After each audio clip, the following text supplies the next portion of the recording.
Okay, it's now 5 o'clock, and I'd like to welcome everyone to the City of Victorville Planning Commission meeting for August 9th, 2023. I'll call this meeting to order, and can we have roll call, please? Commissioner Marsh. Here. Commissioner Messin. Commissioner Thomas. Present. Vice Chair Cook Askins is absent. Chair Kurtz. Here. We have quorum. Thank you.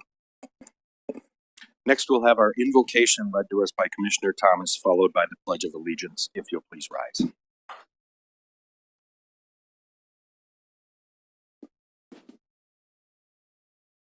Father, we come to you this evening, first of all, thanking you for your many blessings. Father, thank you for just allowing us to be here today. And Father, we ask your guidance as we make decisions regarding this city. Father, I ask blessings, health, recovery, healing for our fellow Commissioner Kenneth Cook Askins. Father, just comfort him, whatever he needs. Father, just be there for him. Father, we ask that you bless the leadership in this city, the city council, this planning commission. Father, we ask that you be with all the staff here who provide excellent service, Father. Just continue to work with them. And Father, again, we thank you. Father, I conclude my prayer this evening by just asking that you bless the city of Victorville and all its citizens. As we see growth, Father, just help us to, just direct us to, guide it, to make the right decisions and decisions that are pleasing to you. In Jesus' name I pray. Amen.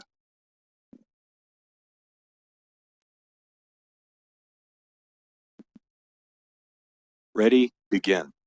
I pledge allegiance to the flag of the United States of America and to the republic for which it stands, one nation, under God, indivisible, with liberty and justice for all.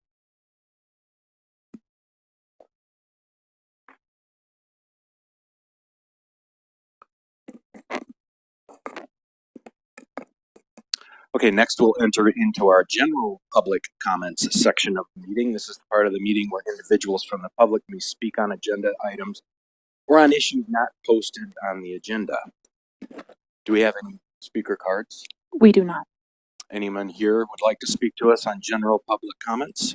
Seeing no one, we will move on to the set of meeting minutes from July 12th, 2023 that we would need to deal with.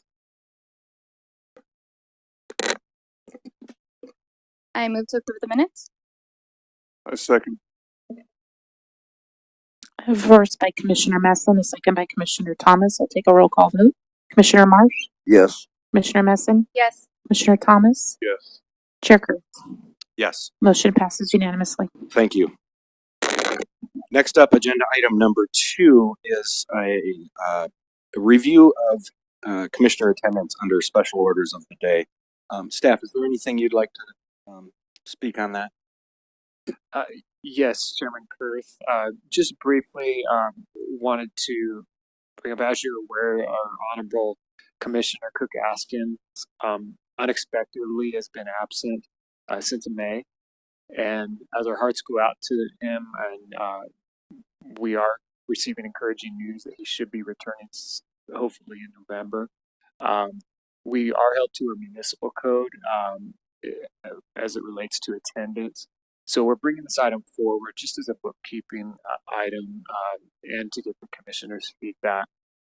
The specific section is of our municipal code is section 2.12.130.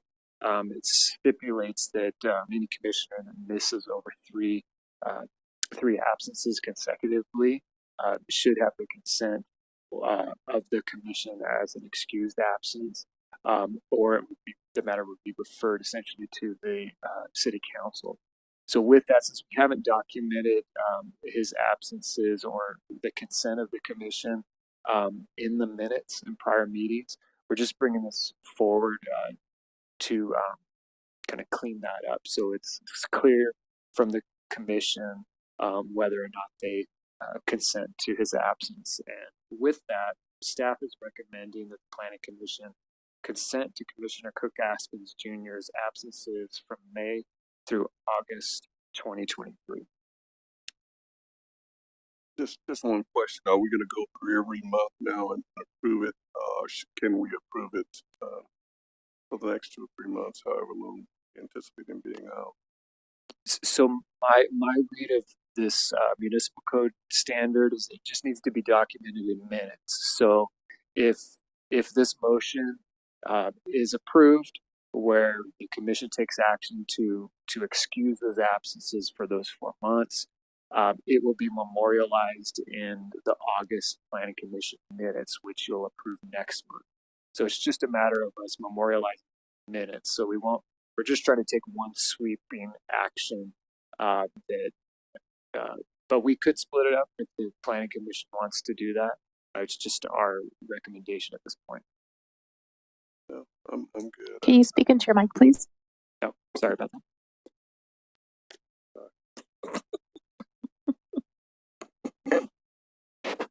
So you mentioned the one sweeping action, but then that just shows consent from this commission then on this issue with Commissioner Cook Askins.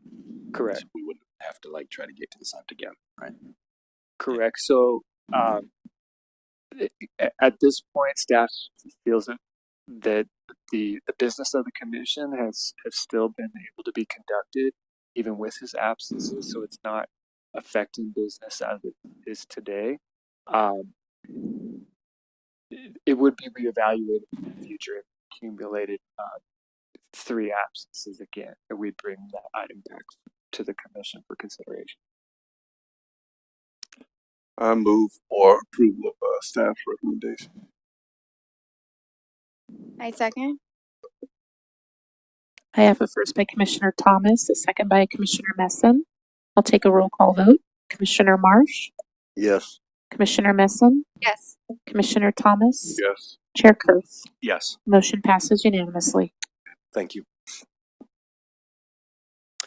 Good, and then that moves us into our first of our public hearing items. Item number 3. Can we get the staff report?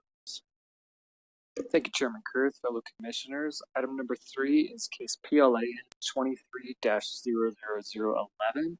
It is a public scoping meeting for the preparation of a draft environmental impact report for the development of a tractor trailer parking lot expansion associated with an existing Church of Dwight warehouse facility on an approximately 10 acre undeveloped M2 heavy industrial zone parcel. This is located east of and abutting Enterprise Way and approximately 1,000 feet north of Nisqually Road. The purpose of this scoping meeting is to ascertain additional comments from the public. We did issue a notice of preparation of a draft environmental impact report back on the 21st of July. That comment period runs through August 21st of this month. And so we're here to have a public meeting to accept more comments from the public. This was noticed in the paper. It was also mailed to the properties within 300 feet. We posted the notice of preparation at our public counter and also on our website. And with that, we have the applicant, which is Tom Cruikshank, and we also have from their environmental firm, TMB Planning, Miss Christy Morsla, who will present a brief overview of the project and answer any questions you may have today. Okay, thank you. Does the commission have any questions on that staff report? Okay, then I will go ahead and I will open up the public hearing and I will welcome the applicant and their team. You can come forward.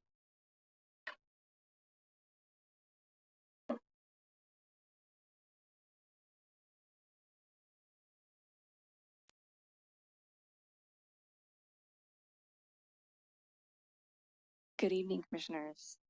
Thank you for having me.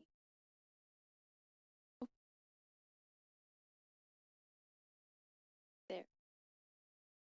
My name is Christy Morosla, and I am with Planning. Our firm is preparing the environmental report for the Nisqually Road Trailer Lot Expansion Project. Here with me tonight is one of our principals, Nicole Morse.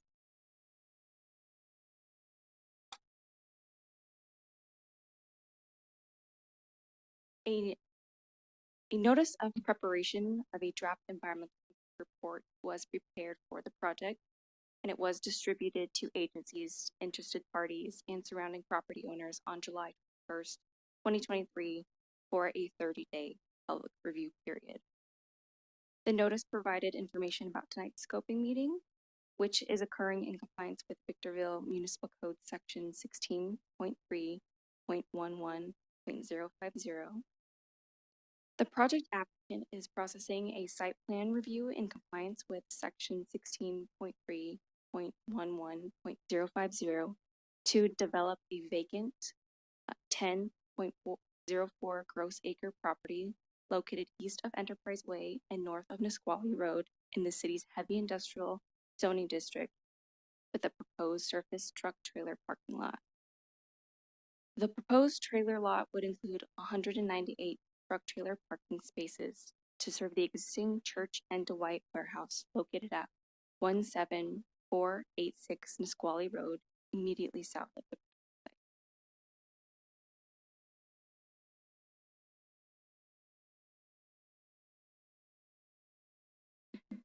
Provided is a vicinity map and aerial photo view of the project site. As shown, the project site itself is disturbed and is used as a dirt lot truck trailer storage yard. As previously mentioned, the project site is within the heavy industrial zoning district. The project site is also designated as heavy industrial under the general plan.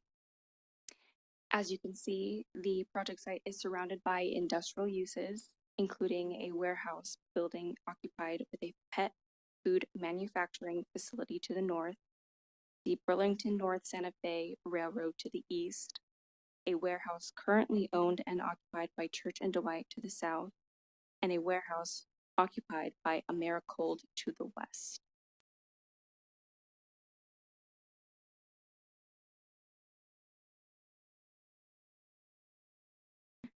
Provided is the site plan for the project, which depicts the configuration of the proposed parking stalls on the 10.04 gross acre property. The proposed trailer parking stalls would serve the existing Church and Dwight warehouse to the south and immediately surrounding area. Additionally, a detention basin is proposed within the northern portion of the project site to comply with water quality regulations. I will now provide an overview of the California Environmental Quality Act, or CEQA, and the Environmental Impact Report process. The city determined that an EIR is the appropriate CEQA compliance document to ensure that all environmental topics are fully vetted and analyzed.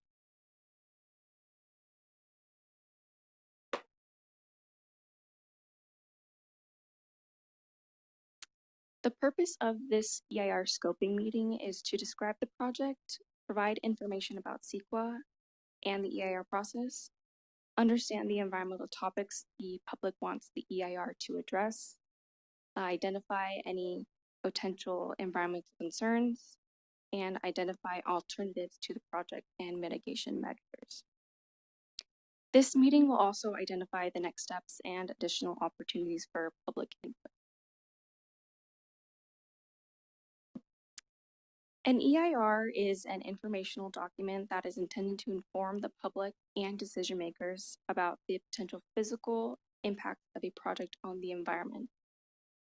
The EIR also identifies ways to avoid, reduce adverse environmental effects, including the incorporation of mitigation measures and feasible alternatives to the project, which are other ways to feasibly obtain most of the project's basic objectives and would avoid or substantially lessen any of the project's significant effects. Environmental effects are one of several factors considered by decision makers when deliberating on a project's approval. Our role as the CEQA consultant is to work with the city to oversee technical documents that objectively analyze the physical environmental impacts of a project, identify ways to avoid or lessen project impacts, clarify the environmental issues and choices among alternatives to the project, prepare an EIR in compliance with CEQA, and assist the city with the CEQA compliance process. The EIR is required to reflect the independent judgment of the city. This slide depicts the 3 key stages of the EIR process. As you can see, we are at the notice of preparation phase, which invites members of the public to provide comment on the scope of the environmental topics to be analyzed in the EIR.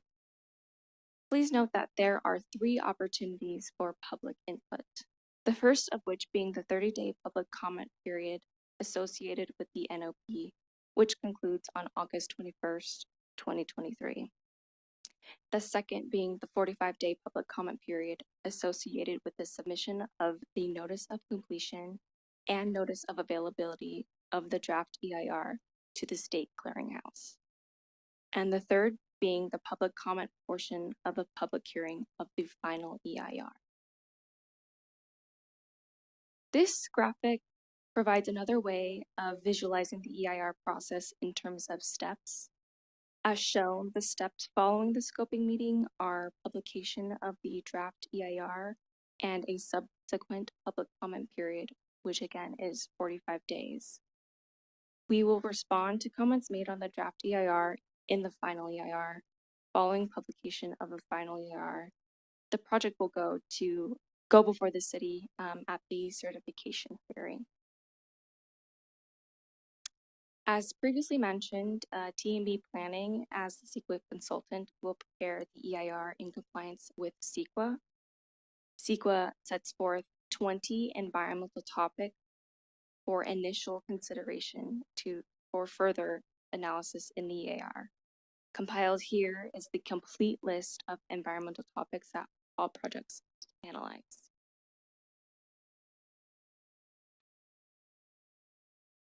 Based on our evaluation of the project, the EIR will focus on these 11 environmental topic areas, which may have significant effects. These topics include air quality, biological resources, cultural resources, energy, geology and soils, greenhouse gas emissions, hazards and hazardous materials, hydrology and water quality, noise, transportation, and tribal cultural resources.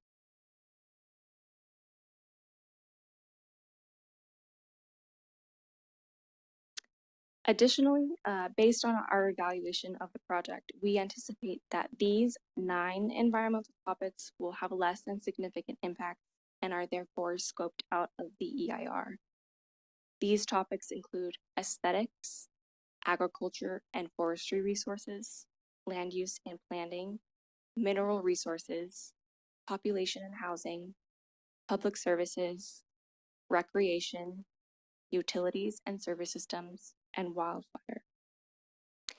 A brief analysis of the project's impacts related to these 9 environmental topics will be included in a separate section of the EIR. Thank you very much for your time and for listening to our presentation. Now is the time for any public comments so that they may be addressed in the draft EIR. Please note that we are looking for comments related to the scope of the EIR, which environmental topics should be considered in the final EIR, and the project's impacts as they relate to the physical environment with respect to the topics previously listed. Please submit any written comments to Daisy Kawasaki at the address provided. Thank you.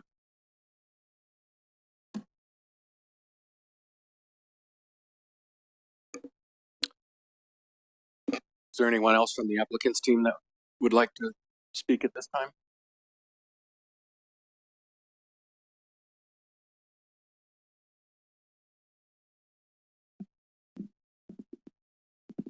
Hi, Commissioners. Thank you. Tom Cruikshank with the applicant on behalf of BRE Space Paxbell LLC. Thank you for your time this evening and for considering our project. I just want to say we enjoy working with the staff at the city, and nice to see a lot of faces we've worked with before. We've enjoyed owning property in Foxborough Industrial Park for over 20 plus years, and we have a wonderful customer there, and we're just trying to help keep them happy and growing in Victorville and providing jobs. And I just really appreciate your time this evening. Thank you. Yeah, thank you. Yeah. Do you have any speaker cards on this one? We do not. None. Okay. And just to be clear, there was no written letter to come in on this one. Nothing came in writing through email. I'm not aware of any public comment yet. They do have until the 21st of August to provide these comments. Okay, then I'll close the public comment portion of the public hearing. I'll bring it back to the commission for any thoughts, comments, and a final determination.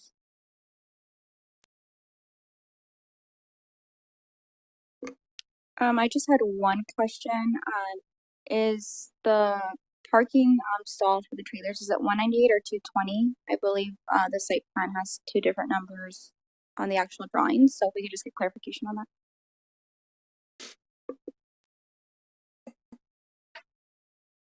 I'll go ahead and open the public hearing back up to address that. Christy Marosa with TMB Planning. We'd like to clarify it's 198. I'll continue to leave it open for now in case there's any more questions.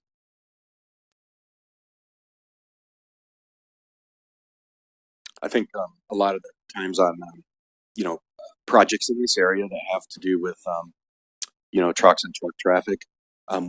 This is probably a question for traffic engineering. I assume the EIR will go into the draft EIR. Once we get those details, we'll go into more depth on, traffic capabilities, in the vicinity there.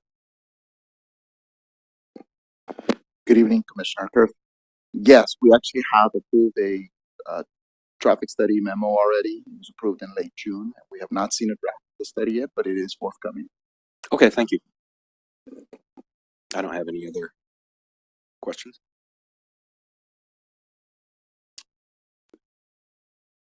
Okay, then I'll once again close the public hearing and I will bring it back to the commission for a determination.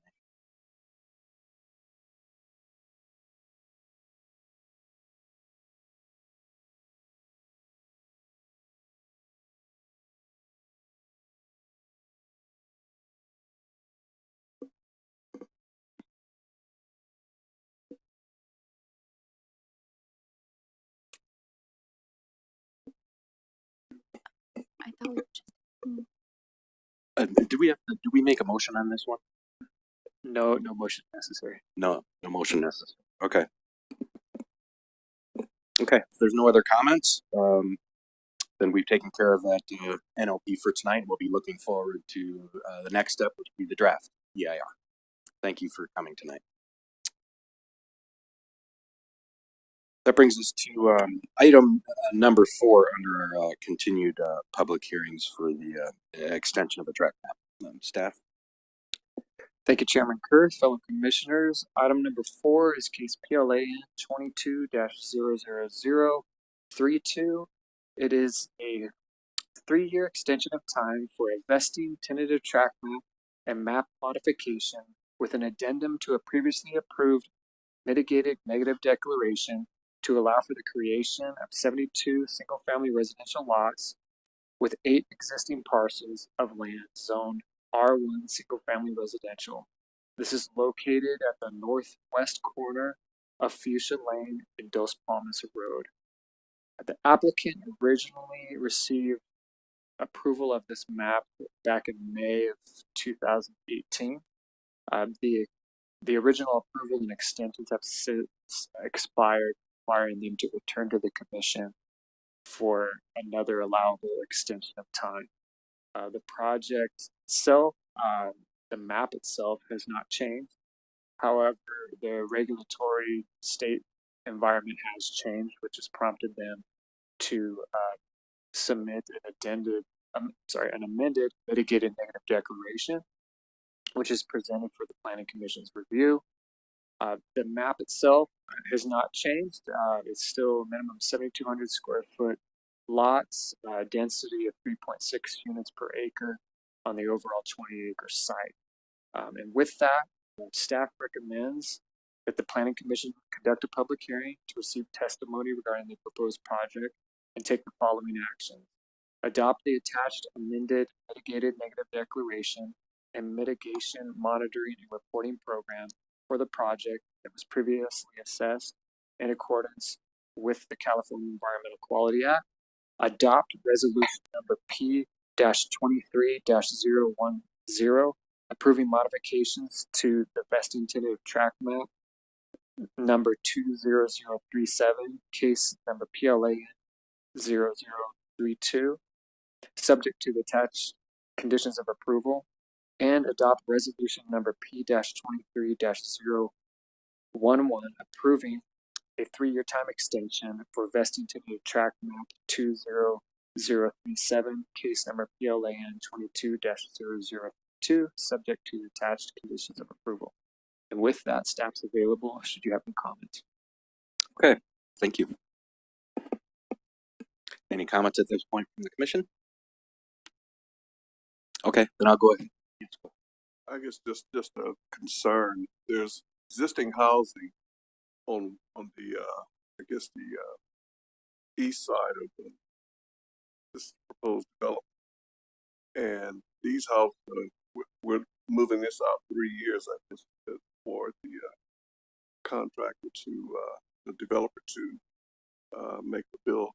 And I guess I'm concerned about the existing houses with new houses coming in right there by them, is the design going to be really different from what's there now, or is it going to be pretty close to the same? Yeah, great question. So, Fuchsia Lane is the street that divides where we have existing development in the proposed project. It is a local street, so it is allowed per our municipal code to have lots fronting on that street. And with the action that the commission could take to approve this item today, that would give them 3 additional years to record the map. Once the map's recorded, they essentially have a vested right to develop on those parcels. They become legal lots at that point. They still have to, post bonds and improve the streets in accordance with city standards.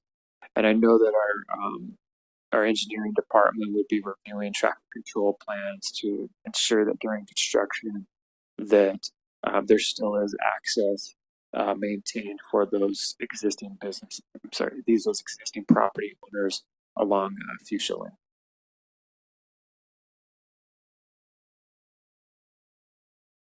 I hope that. Let me know if I can elaborate further. Well, it did answer my question to a point. I guess I was just looking to see if design on this newer housing, once everything is approved, then the developer decide to go ahead. You mean like elevations and design standards of the look? Right. Yeah, basically. Oh, okay. Okay, thank you for clarifying. So the tentative map stage where we're at, it's kind of the first step in subdividing. They'll follow that with the final map.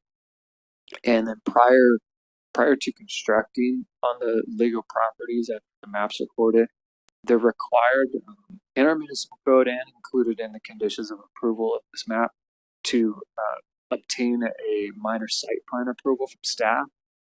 That's when we'll review the compatibility of those units, and we'll take into account what is across the street. So if you're trying to match the neighborhood, that is the time that we will review the product to ensure it's compatible.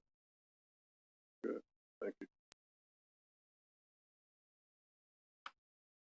Okay, then I'll open up the public hearing. I'm assuming we see no speaker cards. That is correct. How'd I know?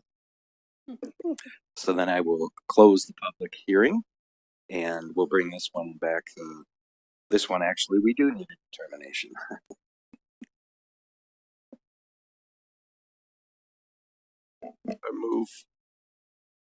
I move for approval of staff recommendation. I second. I have a first by Commissioner Thomas, a second by Commissioner Messon. I'll take a roll call vote. Commissioner Marsh, Yes. Commissioner Messon, Yes. Commissioner Thomas, Chair Kurth. Yes, Motion passes unanimously. thank you.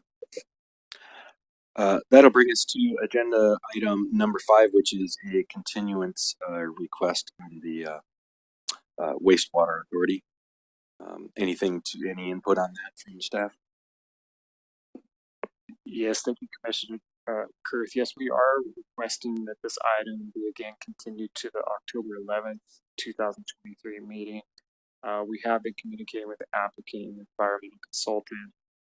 We're hoping to receive in the coming weeks approval from the State Water Board on hydraulic studies that were submitted, which are kind of the last item that are holding back this project from being voted on by the Planning Commission. So we hope to bring a full project forward to you at that time.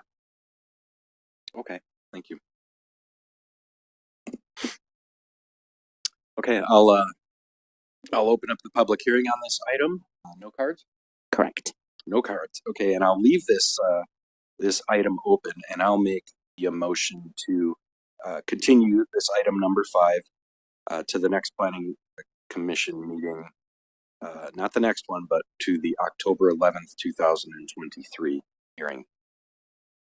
I'll second. I have a first by Chair Kurth, second by Commissioner Marsh. I'll take a roll call vote.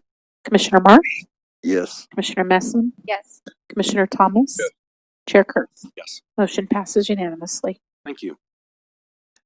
And that brings us next to our new business item number 6. Thank you, Mr. Chair, members of the commission. Agenda item number 6 is a discussion of upcoming development code and zoning map amendments to implement the updated land use element of the general plan and associated dwelling unit density increases. As the planning commission may recall, the city recently adopted a new land use element and a new housing element of the general plan, which requires the city to update our zoning ordinance, our zoning map, and the associated development standards in order to accommodate increased densities and address the housing sites identified in the general plan.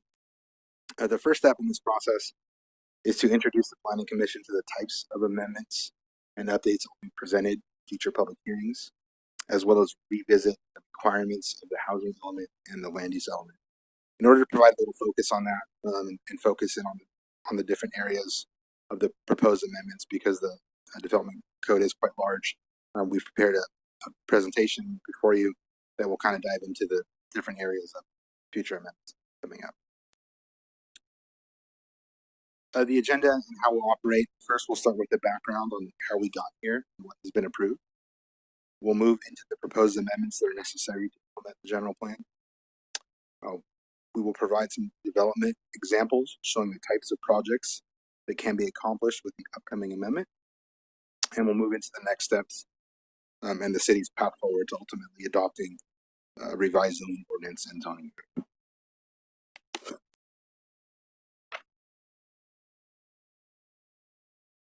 So to start, the housing element was adopted on January 18th, 2022, and this requires a development code and zoning map update.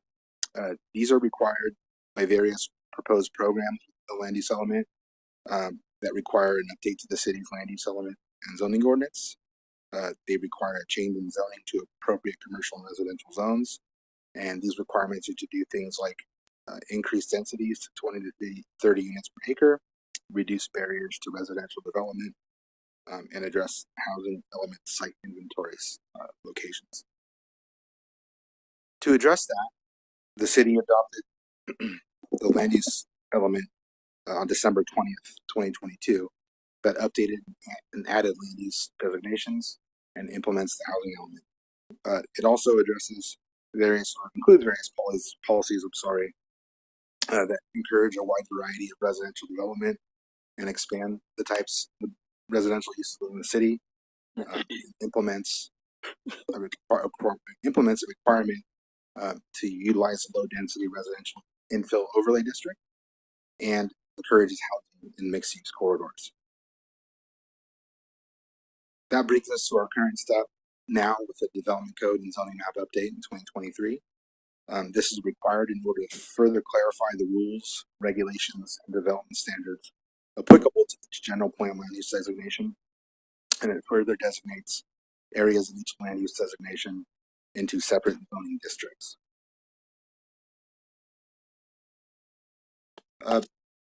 What you see before you is a comparison of the previous land use categories that were in the superseded version of the land use element of the general plan and the current land use categories that were recently adopted with the general plan update. Some of the changes are new residential land use categories accommodating up to 30 units per acre, expansion of the mixed use designation that reduced the overall density from 60 to 30 dwelling units per acre, but added more categories. It consolidates redundant commercial designations, so office professional district was removed and it is covered by the commercial district. And we added overlay districts such as the low density residential infill overlay district and the health and wellness overlay district.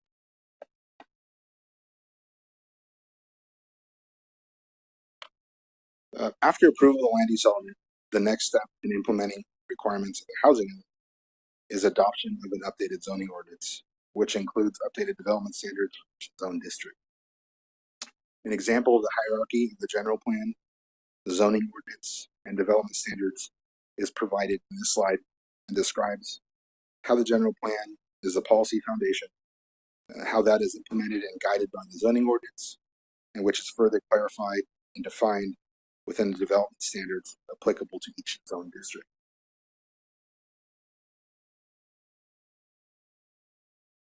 So moving into the proposed amendments, staff identified a few different areas that are necessary to implement the general plan. These three main components are new zoning districts to accommodate the increased residential densities and mixed use allowances within the land use element, new and updated development standards that will implement specific design standards for each new district, and an updated land use table that will address the permitted, conditional, and prohibited uses within each new zone district created.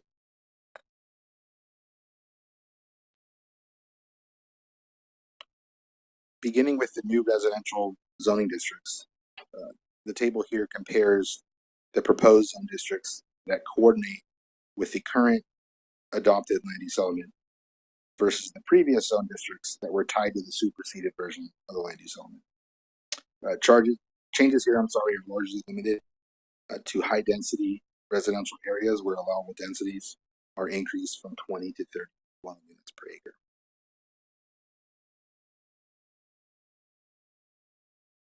Moving to mixed use districts, residential densities are decreased from 60 units per acre to 30 units per acre.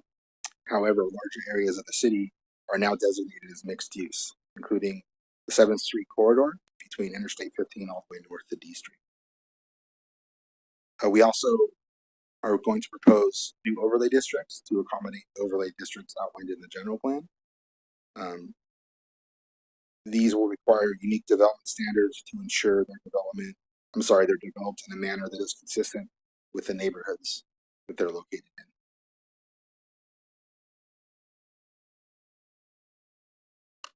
This chart provides an example of the current zone district density allowances and the proposed density allowances that implement the current general plan. Also included here is the density proposed low density residential infill overlay district that will be applicable in all R1 zones within the overlay district area. And what you can take from this graph is that as our densities increase in the general plan, the densities also will need to increase in our associated zoning districts to accommodate those general plan allowances and keep us in compliance with the California Department of Housing and Community Development requirements. Some other notes on district items that are important. Commercial, industrial districts remain unchanged. Although we did consolidate some of the general plan areas, the districts themselves for zoning do not necessitate any changes. The T districts that we currently have throughout the city for a variety of reasons, we intend to take a fresh look at those and remove any unnecessary designations.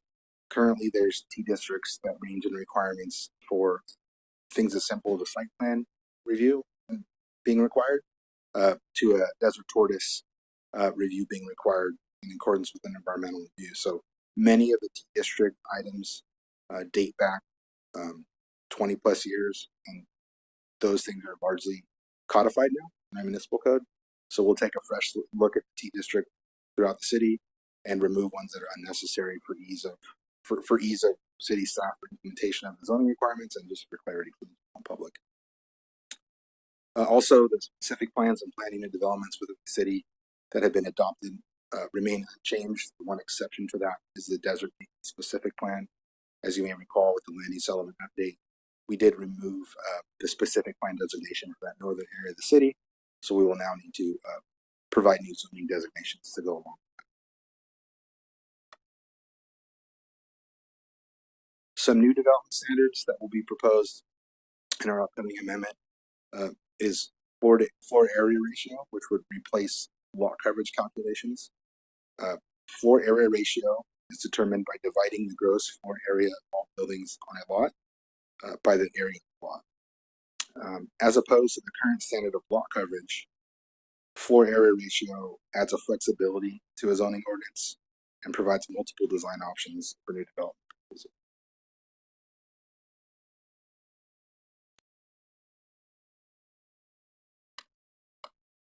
We'll also be updating various development standards within the code to accommodate the new districts. Development standards relating to parking, building height, setbacks, and recreational space will necessitate updates to accommodate the new residential densities allowed by the general plan. These new adjusted requirements will remove barriers to housing development, which is required by the housing element and part of our requirements from the Department of Housing and Community Development. And the graphic here that kind of indicate that is that as our density increases, the building height allowances will need to increase as well. We would need to consider parking requirement reductions, setback requirement reductions, and recreational space reductions, or at least minimum adjustments to accommodate the increased dwelling unit density that will be allowed, that is allowed by our general plan, that will need to be addressed in our zoning code ordinance.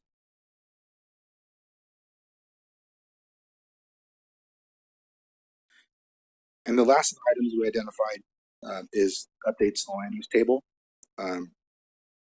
The land use table within the development code necessitate adjusted allowances to support mixed use development and additional housing types. This may include increased service, commercial, and retail uses within mixed use districts, as well as new housing types within residential zone districts. We can think of this along 7th Street. We'll have to take a fresh look about what kind of uses we'd like to see in those live work type lofts that may be developed, or mixed use development that may be directly abutting the right of way, as well as what housing types we're open to seeing within our high density residential, multifamily zones, and whether or not we need to have flexibility to accommodate duplexes and cottage housing and things of that nature.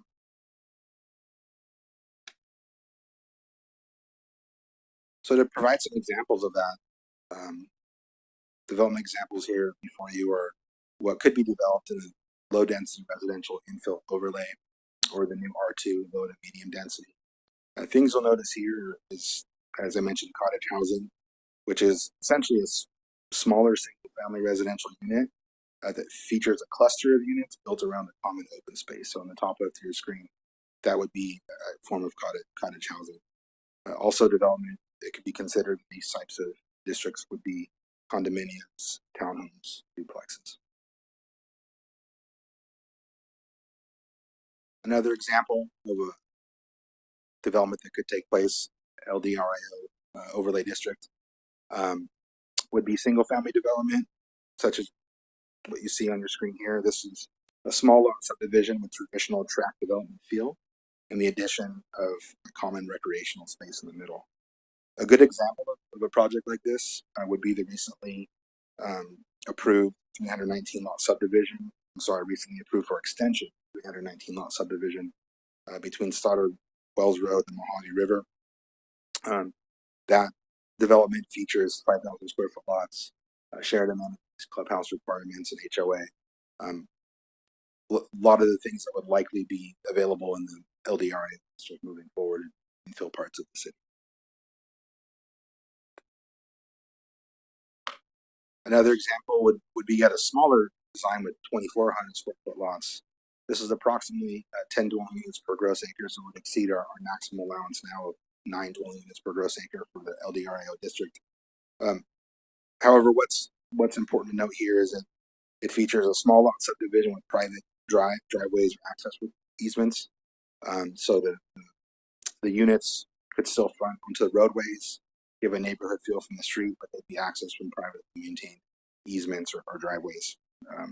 Other examples of things that could be developed in lots here again are cottage housing, condominiums, townhomes, duplexes, etc.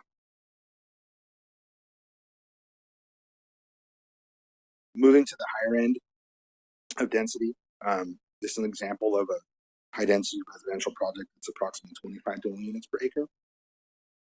This would be your multi-unit apartment or condominium type developments. In this development, there's an emphasis on common recreational space. Sometimes this can be located indoors as opposed to outdoors. And as you can see, it is developed with some reduced private recreational space, but there is common recreational space exterior throughout the development. In contrast to that, this next example is a high density residential development of approximately 27 units per acre. And in this example, there's increased private recreational space with reduced common recreational space. So there's multiple ways to get to the ultimate density that our code allows, and how we get there, and what our standards look like in the city of Victorville, and what we ultimately take forward for recommendation by the Planning Commission is what we're looking to start now and determine that as we proceed forward in this process. Regarding mixed use developments, the first example on the top left is an example of a linear mixed use. This is a village type mixed use that is walkable, not vehicle dependent. Residents can come from their homes on the left and walk to the market, walk to their doctor's appointment, whatever that may be. The other examples here show largely a vertical mixed use design with dwellings above commercial. Still an interaction, but just a different way of getting there.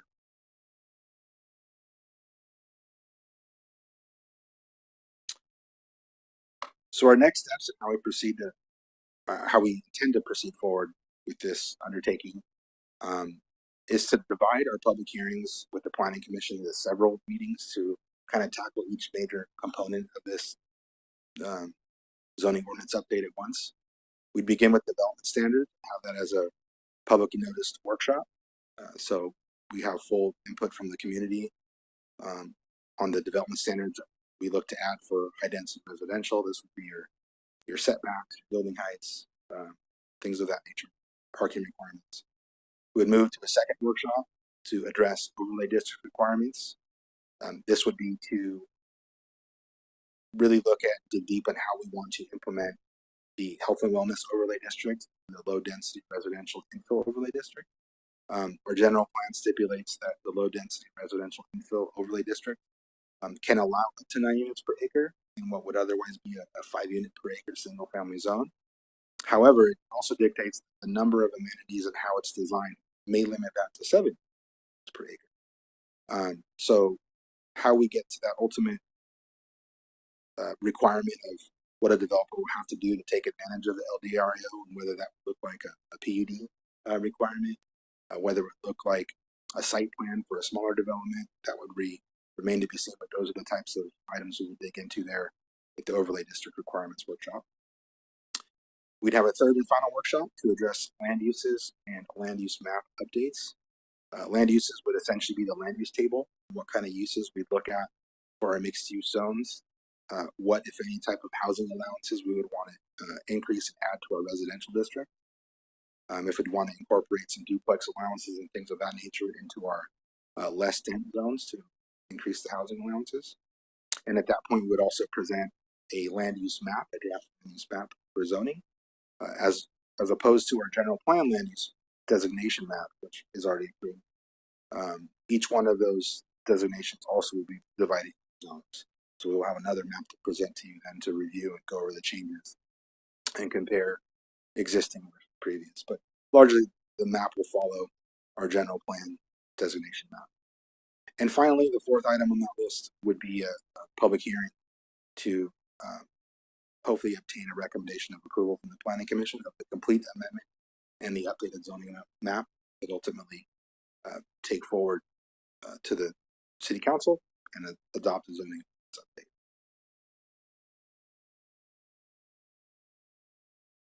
With that, our recommendation to the Planning Commission is to review and discuss the required development code and zoning amendments and provide city staff with any feedback on associated development standards and requirements that should be considered. And we remain available to take any comments and answer any questions you may have. Thanks for that thorough overview. I know that's a lot of information, and we'll be working on that quite a bit in the future, it looks like. First, I do want to open up the public hearing, and it doesn't look like there is anyone that wants to speak on this item, so I will close the public hearing. And then from there, we can come back now to the commission, and each of us, I'm sure, have some thoughts. Would you like to start? So I like the new acronyms. First off, they really roll off the tongue. I just had two questions though. The T or transitional districts update, I think in the agenda index, I think that's stated undetermined or to be determined. I'm assuming once staff goes through that and decides what's going to happen. It was at the section. I think I have that under there. For the T district changes, yeah, we'll have to take a look. Our T districts were all adopted by ordinance, various ordinances going back years and years and years, and we track them literally through a paper book from I think the 80s. It's kind of falling apart. So what we want to do is get rid of that old one and only keep the ones that are really necessary. And so we haven't had an opportunity to go through that book yet and cross-check all those old ordinances, but that's what we need to do. So it is undetermined. Ones I can tell you I know we will keep. The T districts, when you have zones that are, for instance, R-1, B 1/2, or I'm sorry, BT 1/2. What that means is the transitional district is applied to the R1 district, the T district, to implement a building site minimum, which is the B supplement. And when it says half, it means a half acre minimum. So in cases like that, where we know there's established half acre zones throughout the city, we have no intent to change that. Those will remain as they're there. But other parts of the city where it was solely for to require a site plan review, that dates back to the time when development was allowed just to go straight to building permit without any review by the planning commission or city staff. So things like that are now our codes are stronger than what those T districts require. So if that's the case, or if it's irrelevant at this point in time, like I said, noted earlier, for a certain environmental requirement that's now covered across the board to everyone, then we'll remove those T districts just to clarify. Okay, thank you. And then just one more thing, under the updated development standards, and this might be addressed in a workshop at a later time, but the parking requirements, the setbacks and all that stuff, are those going to be standards across the board, or is it going to be specific to the type of residential, like housing? Like if it's high density, it'd be specific to that. If it's single housing, it'd be specific to that. Yeah, that's a great question. It will be specific to each zone district. So we don't anticipate any changes to single family parking requirements. It's really when we get to the higher densities that what we've seen trends across the planning field throughout the country, throughout the state, is that as the density goes up, parking requirements get adjusted so they can actually build those developments on the property. So we anticipate, for instance, the R4, perhaps we'd be looking at a 50-foot height limit where that would allow a four-story building, and perhaps we look at parking requirements that are reduced. Now our code says 2 per unit, half that shall be covered across the board, and potentially there's room there to look at those larger developments and say, does a 1-bedroom apartment, does a studio apartment really need 2 spaces? Can they get away with 1.5 or 1? And maybe there's a range that we feel comfortable with, which would do 2 things. It would allow the developer to build the actual densities we meet, and it would remove that barrier to building that housing development. Thank you. That's all. And just thank you for putting everything together. I know it's going to be a lot of work, so appreciate it. Commissioner Marsh? I guess it's one quick question. But yeah, again, very good presentation, very complete. As the workshops progress, will there be like examples of what parts of the city that these different projects might be not targeted, but kind of where they might go? As far as since the city's all is divided up. I mean, is there going to be like an example? Okay, something like this could go 7th Street, or whatever. Is there going to be some examples like that for the public to kind of view? Sure. With respect to R4, and the PowerPoint may have been a little confusing at that point. It's really not the R4, old R4 to the new R4 is not really apples to apples. The new R4 is essentially a new zone.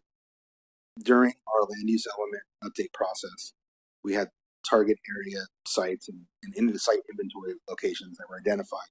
Those are going to be R4. Those are going to be 30 units per acre. The same with mixed use. So as we go through that, we will definitely identify where those requirements would be applicable. So for R4, it's generally most of the R4 area would be east of City Hall, like south of Seneca Road between Seneca and Palmdale. That's where most of the R4 off the top of my head is the new R4, which is 30 units per acre. The mixed use, you're right, 7th Street has a lot of mixed use now. So our code also differentiates now with mixed use 1 and mixed use 2. So mixed use 1 is 15 units per acre, mixed use 2 is 30 per acre. So I definitely anticipate that we'll have examples of what that type of development will look like on 7th Street, because a mixed use project on 7th Street on a small lot infill is going to look a lot different than a 40-acre mixed use site out on Palmdale Road, where they can plan from the start with their whole site. Whereas what we see on 7th Street, I anticipate will follow the lead of what we have in the Old Town specific plan, and more individualized developments where they're building 1 or 2 units at the top. So, All right. Thank you. Looking at on page 6, the new development standards, the floor area ratio, and I guess I'm trying to understand this. I see the ratio, but the land as you go up, I guess the percentage of space actually increases, but you go up to I guess 4 stories here, 25%. So the rest of this lot coverage out here, is that for parking and landscaping and so forth? yeah, whatever wouldn't be covered by the building would be landscaping, would be parking, site access. Most of the FAR requirements, as they're written in our land use element, are specific to commercial zones, specific to mixed use zones. With that being said, I don't know that the high desert is in a position to warrant a 1-story FAR, as you see in that example, the one all the way to the left, because that would necessitate parking that would be underground, 2nd-story parking, and so likely just our who we are and what our community is comprised of. We likely would see more like a 2-story or 4-story example there, to if they were to build to the maximum FAR, just because we've been told by developers in the field that it's not feasible for them to go underground or go above ground. Thank you.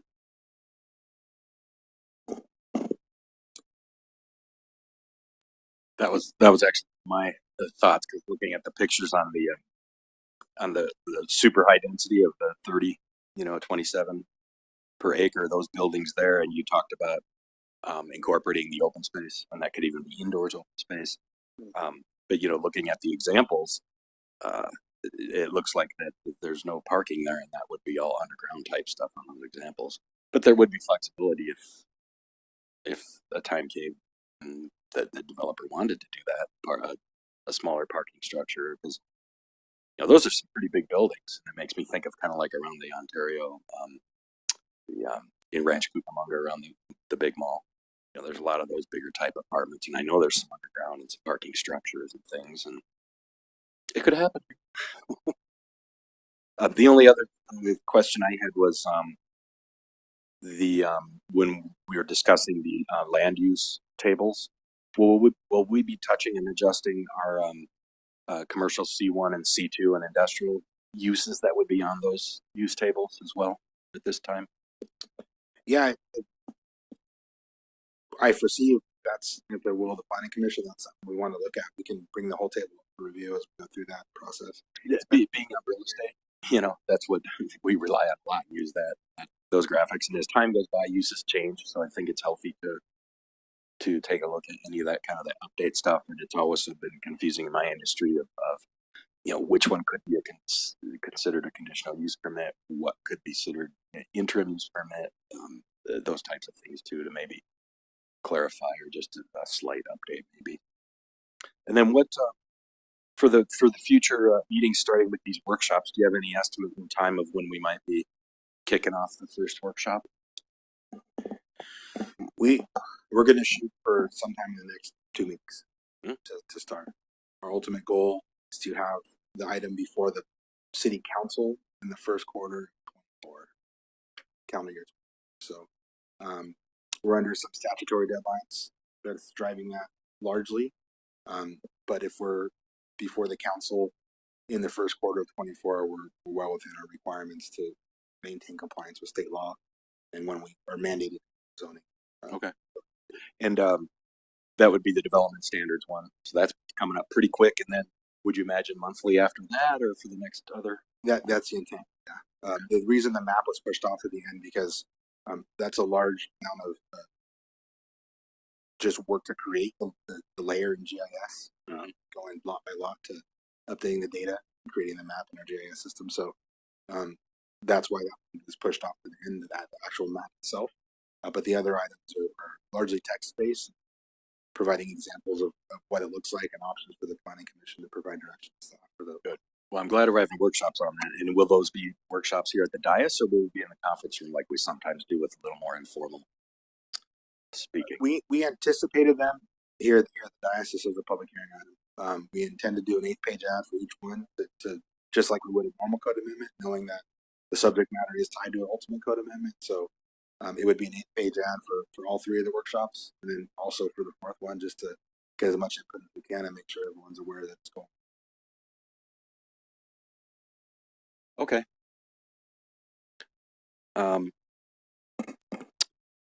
Then if there's no more questions on this one, I'm going to assume that we're in consensus all to just move forward to hit the next workshop within the next couple weeks. Okay. Okay, that's it. Any reports or presentations? Commissioner Thomas? Anything? None. Thank you. Commissioner Marsh? Nothing. Commissioner Messon? No, just thank you, staff. Appreciate it. Yep. And I have nothing either. Anything from staff? Yes, Chairman, we do have one. We would like to send a heartfelt thank you and congratulations to our esteemed city engineer and friend, Mr. Brian Giegler, who's beginning a new chapter in retirement starting next month.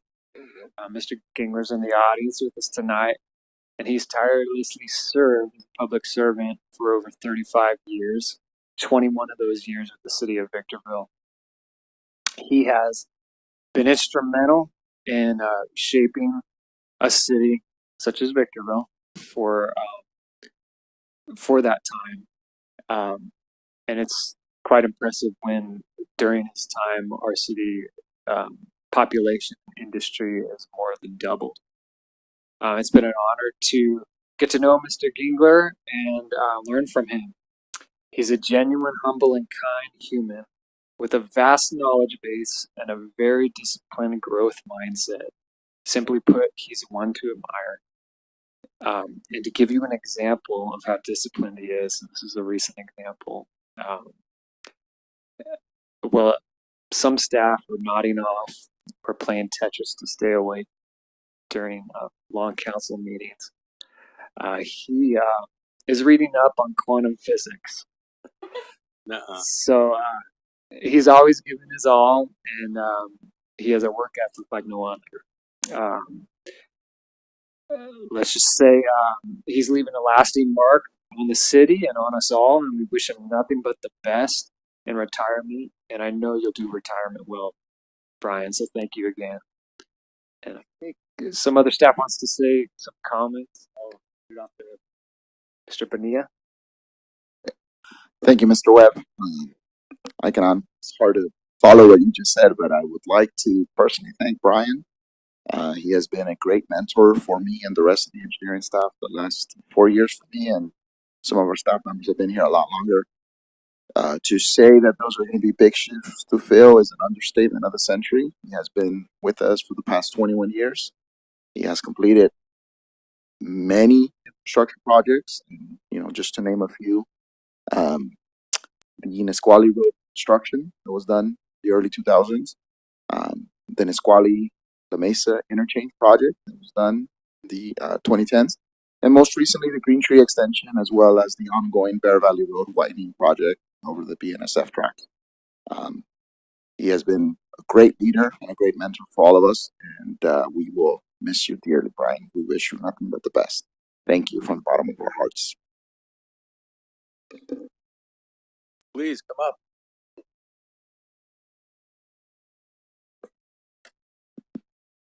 Well, I really appreciate the kind words. I'm really not as great as Scott makes me out to be, but I can say in a very heartfelt way that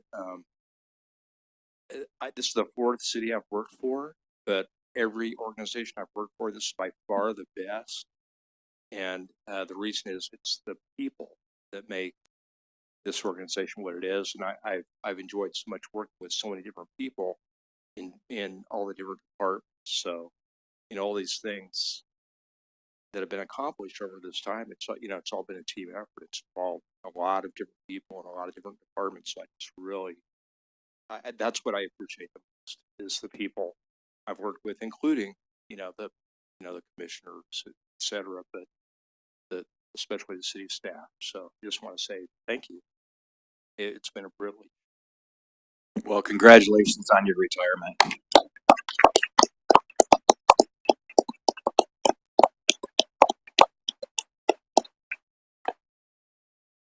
We know how much Brian likes to party, so you guys throw a going away party. There could be any cake for him. We don't know yet. We don't know. We do have a cake cutting ceremony. I believe it's the last Thursday of August, but we'll get those details and we'll send them out to the commission. Okay, thank you. Okay, well, thank you everyone, and meeting adjourned.